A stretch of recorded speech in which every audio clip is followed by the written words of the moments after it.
Hello बच्चों, I am Pulkish my physics mentor. आज हम थर्मल प्रॉपर्टीज़ ऑफ मैटर का पार्ट 5 और जिसका नाम है थर्मल कंडक्शन उसके बारे में चर्चा करेंगे। उम्मीद करते हैं लास्ट लेक्चर बराबर देख रहे हैं और बराबर उड़ा रहे हैं। चलिए शुरू करते हैं। इसको करते हैं नीचे और इसको करते हैं साइड में। पढ़ाई करते रहो, नोट्स बनाते रहो, काम बनता रहेगा। आ जाओ, थर्मल कंडक्शन, बस इतना सा लिखेंगे। सुनिए जी, हीट ट्रांसफ़र के 3 मेथड्स हैं, एक कंडक्शन, कन्वेक्शन और रेडिएशन। तीनों को बराबर तरीके से ख़त्म करेंगे। इंपॉर्टेंट जो है कंडक्शन और रेडिएशन बहुत इंपॉर्टेंट है। मान लो एक सॉलिड की हम रोड लेते हैं, आराम से चर्चा चलेगी, बहुत प्यार से। सॉलिड मेटल की बात इसलिए करेंगे क्योंकि जो मेटल हैं they are good conductors, heat बहुत आराम से फ्लो होती है। यहाँ पर मैंने एक रिजर्वायर लगा दिया, मतलब एक हीट देना प्रारंभ कर दिया, ऐसा बोल सकते हैं। और यहाँ पर पड़ी है आइस, बर्फ। तरीके समझेंगे, काम बनना स्टार्ट होगा। यहाँ पर हीट रेगुलर चल रही है, मतलब यहाँ पर टेम्परेचर क्या हो रहा है, राइज हो रहा है। अब सॉलिड के मॉलिक्यूल्स इस प्रकार होंगे। अरे चर्चाओं को समझो, बड़ा ही सिस्टम बनने वाला है। जैसे ही टेम्परेचर राइज होना प्रारंभ होता है, ये मॉलिक्यूल्स हीट का फ्लो करना प्रारंभ कर देते हैं, हीट का फ्लो करना स्टार्ट कर देते हैं। हम देखते हैं आइस क्या होनी स्टार्ट हो जाती है, मेल्ट होनी स्टार्ट हो जाती है। अरे गजब बात कर दी, सही बात कर दी। आइस मेल्ट करना स्टार्ट करती है तो हमें एक थ्योरी पता लगती है, एक चीज़ पता लगती है, हीट जो होती है वो पानी की तरह क्या कर सकती है, फ्लो कर सकती है। अरे क्या बात, सही बात। अब एक बात बताओ, सॉलिड के मॉलिक्यूल इंटरमॉलिक्यूलर फोर्स बहुत ज़्यादा होता है, मतलब हिलते तो नहीं हैं। हुआ क्या, हुआ ये, मान लो ये 4 मॉलिक्यूल थे, आपस में अटैच होके बैठे थे। पहले मॉलिक्यूल ने एनर्जी इसको दी, इसने इसको दी और इसने इसको दी, मतलब टेम्परेचर को क्या किया, ट्रांसमिट किया आगे की ओर। मतलब हम बोलेंगे इस मॉलिक्यूल ने इसको एनर्जी दी, इसको, ये चिपके होते हैं भाई, इसने अलग अलग बनाया मैंने, ऐसे करते करते आगे चलते रहा, हीट का फ्लो आगे ट्रांसमिट किया, मतलब एनर्जी को ट्रांसमिट किया, फ्लो करना स्टार्ट किया। एक स्टेट की बात करते हैं कि अगर हम यहाँ पे T1 टेम्परेचर लेते हैं और यहाँ पर T2 टेम्परेचर लेते हैं, बड़ा ही तगड़े तरीके से काम चलेगा। T1 टेम्परेचर क्या है, हॉट है, गर्म रे, और ये क्या है, कोल्ड है। अब एक बात बता कि टेम्परेचर ज़्यादा कौन सा है, T1 ज़्यादा है, नॉर्मल सी बात है। मान लेते हैं ये 100 केल्विन की बात कर रहा है और ये 0 की बात करेगा। अब मेरे को एक बात बताओ, टेम्परेचर को हम रेगुलर राइज करते जा रहे हैं, रेगुलर राइज करते जा रहे हैं, और हम देखते हैं कि यहाँ पे मेल्टिंग की वैल्यू भी बढ़ती जा रही है जितना हम राइज करते जा रहे हैं, राइज करते जा रहे हैं। अब एक कंडीशन आती है, इसको थोड़ा ऊपर कर दें बेटा, चला जा। 2 स्टेट की बात करता हूं। फर्स्ट स्टेट है वेरिएबल, क्या लिख रहे हो ये, और सेकंड है स्टेडी, ये भी स्टेट है, वेरिएबल ए है, भी है ना, ए बी एल। देखना कंडीशन क्या बनती है। ये फर्स्ट कंडीशन है। अरे रोड कैसे बना रहे हो, ऐसे बना रहे हो। मान लो यहां पे वही अपना टेम्परेचर राइज हो रहा है। आप देखते हो पहले टेम्परेचर था 80, 60, 50, 40, 30, टेम्परेचर हुआ 90, 70, 60 एंड सो ऑन। सही बात है। थोड़े टाइम आप देखते हो कि टेम्परेचर जो होता है वो फिक्स हो गया। कैसे, 100, 90, 80, आगे जो भी है, फिर 100, 90, 80 और आगे 100 ऑन। इस स्टेट में टेम्परेचर क्या हो रहा है, चेंज हो रहा है, फ्लैक्चुएट हो रहा है। और इस स्टेट के अंदर टेम्परेचर फिक्स्ड हो गया, मतलब कांस्टेंट हो गया, ऐसा बोलना बिल्कुल करेक्ट है। तो मैंने क्या बोला कि हमारे पास इस रोड की 2 स्टेट मिली, first of variable state and second क्या, स्टेडी स्टेट। अब हमने क्या बोला कि अगर आप में कुछ चर्चा करनी है, आपने बोलना है कि सर ऐसे तो काम बनेगा नहीं, हमें आइस जल्दी पिघलानी है तो आप बोलोगे कि सर अगर हमें इसके एरिया की वैल्यू को बढ़ा दें, नंबर ऑफ मॉलिक्यूल्स क्या करेंगे, हीट का फ्लो ज़्यादा करेंगे और मेल्टिंग जल्दी से होगी। नॉर्मल सी बात है। अरे एक छोटी सी बात कर रहा हूँ, एक इतना सा छेद है उसमें से पानी जाएगा, एक बड़ा छेद है उसमें से पानी का फ्लो करवाएंगे, बेशर्ते रेट ऑफ फ्लो की वैल्यू ज़्यादा की बात करनी पड़ेगी। सही बात है। और टेम्परेचर तो हम राइज करे ही जा रहे हैं, हमने कहाँ रोका है टेम्परेचर, वाकिफ है, होना पड़ेगा। अब इसके बीच में एक काम बनता है, वो काम क्या बनता है कि मान लो आप टेम्परेचर को राइज कर रहे हैं इस तरह से। अरे मैं एक बार ग्राफ से इसलिए समझा रहा हूं ताकि समझ आ जाए। यहां पे टेम्परेचर क्या है, लो है, आप देख रहे हैं ये क्या बन गया, एक ग्रेडियंट बन गया, ढलान बन चुकी है, तो इसको बोलते हैं टेम्परेचर ग्रेडियंट। अरे यार, या ऐसा बोल सकते हैं temperature difference, T1 minus T2। अरे रुकिए, अभी सब हो जाएगा, सही चर्चा है। अब आपने बोला सर 100 से काम नहीं चलेगा, 500 कर दो, तो क्या होगा, ग्रेडियंट क्या हो जाएगा, और बढ़ेगा, ढलान और नीचे हो जाएगी। मतलब टेम्परेचर ग्रेडियंट डिपेंड करता है, हीट की बात करें या हीट फ्लो की बात करें या क्यू की बात करें। नॉर्मल सी बात है यार, अगर मैं यहाँ पे 500 कर दूंगा तो मेल्टिंग की वैल्यू क्या हो जाएगी, ज़्यादा होनी स्टार्ट हो जाएगी। चर्चा से वाकिफ है, होना पड़ेगा। तो हम बोलेंगे टेम्परेचर ग्रेडियंट बराबर में टेम्परेचर डिफरेंस अपॉन में x। चर्चा से वाकिफ है, आसान चीज़ है, मुश्किल नहीं है, काम बनना चाहिए और काम बनेगा भी। वापस बोल रहे हैं, एक बार एक्सपेरिमेंट, अरे यही एक्सपेरिमेंट है और कुछ भी नहीं है इसमें। हाँ, पूरी चर्चा खुल चुकी है। अब आपने क्या किया, एक सॉलिड की रोड ली, कंडक्शन की बात चल रही है। सॉलिड के मॉलिक्यूल्स जो होते हैं वो हिलते नहीं हैं क्योंकि उसके बीच में इंटरमॉलिक्यूलर फोर्स बहुत ज़्यादा होता है। ये बात हम लास्ट लेक्चर में भी पढ़ के आ चुके हैं, जब हमने स्टेट को चेंज किया था तब आपको बोला था फिक्स वॉल्यूम होता है और फिक्स ही बात करता है, ठीक है, शेप की। अब आपने जैसे ही हीट का फ्लो करना स्टार्ट किया, आपने देखा कि मॉलिक्यूल तो हिलते नहीं, पर भी फिर भी ये आइस जो होती है मेल्ट होनी प्रारंभ हो जाती है। ऐसा होता है क्योंकि हीट जो होती है पानी की तरह फ्लो कर सकती है। इससे आपको ये चीज़ पता लग गई, ठीक है। आपने टेम्परेचर को और राइज करना स्टार्ट किया, ढलान और बढ़ती गई और मेल्टिंग पावर और ज़्यादा होती रही, मेल्टिंग प्रोसेस और जल्दी तेज होनी स्टार्ट होगी। तो आपने बोला कि इस ढलान का हमने फिजिक्स में नाम दिया हुआ है टेम्परेचर ग्रेडियंट। वो आपने टेम्परेचर ग्रेडियंट यहाँ पे क्रिएट हो गया, जो कि पूरी तरह हीट फ्लो पे डिपेंडेंसी रखता है। अब हमारे दिमाग में आई कि सर ऐसा करो, एरिया को बढ़ा दो। एरिया को बढ़ाने से क्या होगा कि हीट फ्लो ज़्यादा होगी, मॉलिक्यूल्स ज़्यादा जाएंगे उसके पास, हीट लेके ज़्यादा जाएंगे और जल्दी उसको मेल्ट करना प्रारंभ करेंगे। अच्छा, अब एक बच्चा उठ के आया, उसने बोला कि सर मैं ऐसे करता हूँ, इस रोड को लंबा कर दो, इस रोड को क्या कर दो, लंबा कर दो। और आपने जैसे ही रोड को लंबा किया, तो क्या देखते हो कि हीट का फ्लो जो होता है वो क्या हो जाता है, कम हो जाता है। अरे कम का मतलब ये हो गया, डिस्टेंस जितनी ज़्यादा होगी थोड़ा वक्त लगेगा और मेल्टिंग जो होगा प्रोसेस थोड़ा धीरे हो जाएगा। सही बात है। मतलब ये जो होगा 1/x की बात कर रहा है, जो मैंने पहले ही बता दिया ऊपर, टेम्परेचर ग्रेडियंट के अंदर बता दिया। सही बात है। अब क्या बोलेंगे कि अगर डिस्टेंस को बढ़ा दिया जाएगा तो हम बोलेंगे हीट का फ्लो कुछ समय लेगा, और समय की बात करी है तो टेम्परेचर पे पूरी तरह डिपेंडेंट रहेगा। सही बात है। आपको कितनी टर्म्स पता लग गई, आपको 4 टर्म्स पता लग गई। कौन कौन सी, Q प्रोपोर्शनल किसके रहेगा, एक तो T1 माइनस T2 के, Q प्रोपोर्शनल रहेगा एरिया के, अरे वाह। तीसरा Q प्रोपोर्शनल रहेगा 1/x के, और 4 चीजें पता लगी, Q प्रोपोर्शनल रहेगा T के। अरे 3 बोला था क्या, अरे गलती कर दी रे। हाँ तो कोई नहीं, फिर क्या हो गया, बता तो दिया ना। अच्छा, हमने क्या बोला, एरिया बढ़ाओगे फ्लो बढ़ेगा, टेम्परेचर ग्रेडियंट की बात करेंगे, डिफरेंस बोल सकते हैं T1 माइनस T2। फिसलन पट्टी को याद रखो, याद रहेगा, चर्चा में वाकिफ रहोगे। टाइम की बात करते हैं, टाइम के अकॉर्डिंग हीट फ्लो कर रहा है, टाइम ज़्यादा लेगा। अगर रोड की वैल्यू छोटी लोगे तो हम बोलेंगे एरिया कम हो गया, और डिस्टेंस को बढ़ा दोगे तो क्या होगा, हीट का फ्लो थोड़ा सा मॉलिक्यूल को वक्त लग जाएगा। आप इस चीज़ को देखिए ना, इस चीज़ को देखिए ना, जो वेरिएबल स्टेट है वो कैसे 80, 60, 50, 40, 30 दूर जा रही है।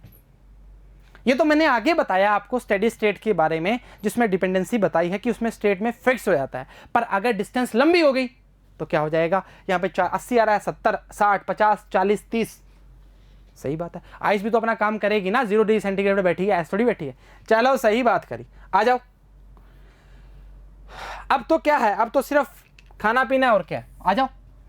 क्यू प्रोपोर्शनल क्या आएगा, ए T1 माइनस T2, अरे माइनस नहीं, माइनस आएगा, प्लस नहीं आएगा, अरे, और T आएगा, अपॉन में क्या आएगा, X आएगा। अगर प्रोपोर्शनल साइन हटाते हो तो K आता है, कोफिशिएंट इसको बोलते हैं। लो जी, आपका कंडक्शन एक ही पेज में, एक पेज तो नहीं बोलेंगे, 2-3 पेजों में खत्म हो चुका है जी। यही प्रोसेस है, एक तरफ हॉट बॉडी होगी, दूसरी तरफ कोल्ड बॉडी होगी। आपने उस हॉट बॉडी को टेम्परेचर राइज करते गए और आपने देखा मेल्टिंग की प्रोसेस स्टार्ट होगी, वो आइस मेल्ट होना स्टार्ट होगी। अरे गजब बात कर दी। डिपेंडेंसी चेक कर सकते हो टेम्परेचर ग्रेडियंट पे, एरिया पर, 1 डिस्टेंस पर और टाइम पर। टाइम तो रहेगा ना यार, है ना, सही बात है। एक चर्चा और बताना चाहूंगा, बहुत ही उम्दा चर्चा है, कि आप एक काम और कर सकते हो, मतलब टेम्परेचर की ही बात है, ताकि याद रहे कि टेम्परेचर को हम जब राइज कर रहे थे ना, तो इस जगह पर जो ग्रेडियंट बढ़ता था वो और बढ़ता जाएगा और हमारी ढलान और नीचे होती जाएगी। तो इस टाइम क्या बोलेंगे, टेम्परेचर ग्रेडियंट है वो बढ़ता जा रहा है। कई वैल्यूज इसमें माइनस में भी लेते हैं, उसमें कोई बात नहीं, H = dq/dt, उस प्रोसेस को हम बता देंगे। पर जो मेन चर्चा है वो आपको मैंने बता दिया, उसमें कोई फर्क और दुविधा नहीं आएगी, इस चीज़ की तो गारंटी है। आज अब it is a process in which heat is transmitted from one part of body to another at lower temperature through molecular collisions। अरे गजब बात है। जो लोअर टेम्परेचर किसका है, आइस का है, हायर किसका है, जो हम हीट दे रहे हैं, without any actual flow of material, मतलब मटेरियल के अंदर वाले मॉलिक्यूल्स फ्लो कर रहे हैं और मॉलिक्यूल्स हीट को आगे ट्रांसमिट कर रहा है एनर्जी के टाइप में और उसको मेल्ट कर रहा है। इस चर्चा से वाकिफ हो तभी काम बनेगा, नहीं तो परेशान हो जाओगे। Steady state and temperature gradient की बात करते हैं, इसको आगे और खोल के लिखा हुआ है, टेंशन मत लीजिए, ध्यान रखिए। एक मेटल को, रोड को हीट करते हैं इस साइड से, ये बोल दिया इसका हॉट एंड है और इसका क्या है, कोल्ड एंड है, आपको साफ साफ दिख भी रहा होगा। और heat from the hot end A to end B by conduction, और क्या होगा इसके अंदर, मॉलिक्यूल्स जो होंगे वो फ्लो करेंगे। अरे मॉलिक्यूल्स के द्वारा हीट फ्लो करेगी। बारी बारी से लिखवाते हैं क्योंकि चीज़ों को भूलना नहीं ना यार, है ना। चलो सही है, आ जाओ जी। Different state in conduction, steady state की बात करेंगे और वेरिएबल की पहले बात कर लेते हैं। In this state which temperature of each cross section of road increases with temperature, but temperature of any cross section of road decreases. पहले था 60, पहले 80, 60, 90, 70, 60 ऐसे था, मतलब टेम्परेचर क्या कर रहा है, डिक्रीज करना है। This is the variable state. वापिस बोलो, स्टेट में क्या लिखा था पहले हमने, अरे जब बात कर दी, पहले यहाँ पे कितना था, 90, 80, 70, 60, इस तरह 50 चेंज हो रहा था। क्योंकि एक बात बता, सिंपल सोचने वाली बात है, मेरे पास जो एनर्जी आएगी मैं साथ वाले को दूंगा, उतनी एनर्जी नहीं दे पाऊंगा जितनी मेरे पास है, वो आगे वाले को देगा, थोड़ा एनर्जी का क्या होगा, ट्रांसमिशन होगा, पर थोड़ा डिक्रीज होना स्टार्ट हो जाएगा। ये तो स्टेट कौन सी है, वेरिएबल वाली, ठीक है। Increasing distance from hot end to cold end, distance भी क्या होगी, बढ़ना स्टार्ट हो रही है, ये बात बोलती। आओ स्टेडी स्टेट, अब स्टेडी स्टेट की बात करेंगे। इसमें क्या है, अरे क्या कर रहे हो रे, देख इसमें क्या हुआ था कि जो टेम्परेचर था, मैं बताता हूँ आपको वापस से, 90, 80, 70, 60, ठीक है, 9, 8 ऐसे ले लिया बेटा, ऐसे कोई पर्टिकुलर थोड़ी होता है। हाँ क्या दिक्कत कर रहा है, 90, 80, 70, 60, मतलब ये टेम्परेचर क्या हो जाएगा, फिक्स हो जाएगा। आप कितनी भी हीट दे रहे हो, आपका टेम्परेचर क्या होगा, कांस्टेंट होगा। This is called steady state, आते ही बताया था। जब टेम्परेचर का ईच क्रॉस सेक्शन जो होता है बार बिकम्स कांस्टेंट, अब कांस्टेंट हो चुका है, नीचे ऊपर हमने सेम भी है, through different cross section is called क्या आएगा, स्टेडी स्टेट आएगा। कहानी खत्म, खेल खत्म, सही चर्चा है। अब आपको टेम्परेचर ग्रेडियंट की बात भी की है आगे, और आपको एक डायग्राम बना के बताया है जिसमें आप पे डिपेंडेंसी बताई है, ठीक है। टेम्परेचर ग्रेडियंट क्या होता है? टेम्परेचर ग्रेडियंट, जितना टेम्परेचर राइज कर रहे हैं हम, जितना टेम्परेचर को राइज कर रहे हैं, एक ढाल बना रहा है वो इस तरह से। बारी बारी बता रहे हैं, चर्चाओं में दिक्कत नहीं आएगी। ये क्या है? इसका ग्रेडियंट है, ढलान। विद रिस्पेक्ट टू अगर बात करेंगे किसके साथ? डिस्टेंस के साथ। क्या आएगा? इनवर्सली प्रोपोर्शनल आएगा। चर्चा से वाकिफ है? होना पड़ेगा। बोला है the decrease in temperature with distance. Distance क्या कर रहे हैं? इनवर्सली प्रोपोर्शनल है, मतलब डिक्रीज करेगी। From hot end to the rod is known as temperature gradient की बात करेगा भाई। सही चर्चा है। In the direction heat energy flow the rate fall in temperature with respect to distance. Distance मैंने क्या था? बढ़ाते जाएंगे तो टेम्परेचर फॉल होगा, ये बात बोली थी ना, तभी तो इनवर्सली प्रोपोर्शनल में आया, नहीं तो प्रोपोर्शनल में आता ना उसके साथ। अरे गजब बात करो। Temperature gradient is denoted by T1 minus T2 upon x. चर्चा से वाकिफ हो? चर्चा से वाकिफ होना पड़ेगा। हाँ, थोड़े से थ्योरी में रहते हैं। थर्मल कंडक्टिविटी, चर्चा वही रहेगी पर डिपेंडेंसी बताई जाएगी ताकि काम बनता रहे। चलो सही है। आपको ये ब्लॉक ले लिया, आपने रोड की बात की थी, इसमें ब्लॉक ले लिया, इस ब्लॉक का एक हॉट फेस ले लिया T1 और एक कोल्ड फेस ले लिया। सेम चर्चा है, यहाँ पर क्या है? गर्म चल रहा है काम, और यहाँ पे क्या है? बर्फ पड़ी हुई है। अरे कोई शिमला थोड़ी है। हम ऐसे बोल रहे हैं हीट का फ्लो रेगुलर होना प्रारंभ हो रहा है। मान लो कोई ये मटेरियल इस प्रकार का है जिसमें हीट का फ्लो आराम से हो रहा है, हो सकता है, कोई दिक्कत थोड़ी है। ऐसे थोड़ी रोड ही लोगे, डिब्बा भी तो ले सकते हो, क्या दिक्कत कर रहे हो? A block of material of cross section area A, thickness क्या है? x है। Suppose its opposite faces temperature T1 and T2 with T1 greater than T1। यहाँ पे कितना था? 100 था, यहाँ पे कितना था? 0 डिग्री, ज़्यादा ही है। डायरेक्टली प्रोपोर्शनल किसके है? एक तो एरिया के, दूसरा क्या है? टेम्परेचर ग्रेडियंट या टेम्परेचर डिफरेंस की बात करते हैं, दोनों की ऑपोजिट फेस की बात करें, T1 minus T2। Directly proportional to time क्या है? T for the heat flow. Inversely proportional क्या है? उसकी थिकनेस की बात करते हैं x के लिए, या डिस्टेंस बोल सकते हो, को भी तो भी चलेगा, क्योंकि अरे साफ साफ बोला है ना बेटा, ये देख डिस्टेंस ही तो है इसके बीच में, क्या दिक्कत कर रहा है? Depends on the nature of the material of the block. किस प्रकार का मटेरियल ले रहे हो? मेटल की बात कर रहे हो, लोहे की बात, अरे कोई भी हो सकता है, कॉपर की बात कर रहे हो, ब्रास की बात कर रहे हो, उस पर डिपेंडेंसी। अगर मैं इस फॉर्मूले से आपको फॉर्मूला दिखाऊं या बनाऊं? बना तो दिया ही हमने। अच्छा, Q बराबर में A क्या है? एरिया है। अरे सारी चर्चा स्टार्टिंग में बता दी खोल के। टेम्परेचर डिफरेंस की बात करेगा या ग्रेडियंट की बात कर सकते हो। x डिस्टेंस की बात करेगा, खाली डिस्टेंस बढ़ेगी तो Q की वैल्यू कम होगी। T क्या है? टाइम, हाँ टाइम की बात करेगा। K क्या होता है? थर्मल कंडक्टिविटी कांस्टेंट कहते हैं, वो K है। The proportionality constant K is coefficient of thermal conductivity. मेरे हिसाब से अभी तक तो कोई दिक्कत नहीं होगी, पहले पेज में ही खोल के बता दिए सारी चर्चा। आप बोलोगे सर क्या ही है? हाँ, it's value depend on nature of material. मतलब आप रेडिएशन तक पढ़ोगे ना, उसमें emission power, absorb power, black body, Kirchhoff law, सभी के अंदर मटेरियल पे डिपेंड करेगा, मटेरियल किस टाइप का ले रहे हो, नहीं तो दिक्कत हो जाएगी। हाँ हाँ, क्या दिक्कत कर रहे हो? सही है। अगर आपसे पूछ ले कोई यूनिट बताओ, तो बताने में क्या दिक्कत करोगे? K बराबर में क्या आएगा? Q x A T1 minus T2 into T। अरे सही बात है। Joule, metre, metre square, kelvin और सेकेंड। हाँ, M से M मर गया। अब क्या बोला? जूल अपॉन मीटर केल्विन पर सेकेंड की बात इंटू सेकेंड की बात करना प्रारंभ करेगा। चेक कर लेते हैं। रेट ऑफ फ्लो, हीट और हीट करंट, ये थोड़ा सा एक बीच में पार्ट हमने बताया नहीं, आपको बता देते हैं। हीट फ्लो की बात करते हैं H बराबर में, उसके बाद हम वही पढ़ेंगे dq अपॉन dt। अब इस फॉर्म को पीछे लेके आता हूं मैं आपको। आप बोलोगे सर पीछे वापस कहे लाए हो? ये देख, अब ये जो हमारे पास Q है, इस फॉर्म को लेके आ, Q अपॉन T, इस T को मैं नीचे ले आया तो क्या आएगा? KA T1 minus T2 upon में x। कहानी खत्म, खेल खत्म। इसके आगे अगर आपको माइनस लगा हो मिलता है तो इसका मतलब है टेम्परेचर जो है वो डिक्रीज करना स्टार्ट कर रहा है। टेम्परेचर डिक्रीज तो कर रहा है, हम तो कहाँ बोल रहे हैं, है ना? तो उसके लिए हम टेम्परेचर डिफरेंस के लिए माइनस का यूज कर लेते हैं, उससे कोई फर्क नहीं पड़ता। क्या लिखा है?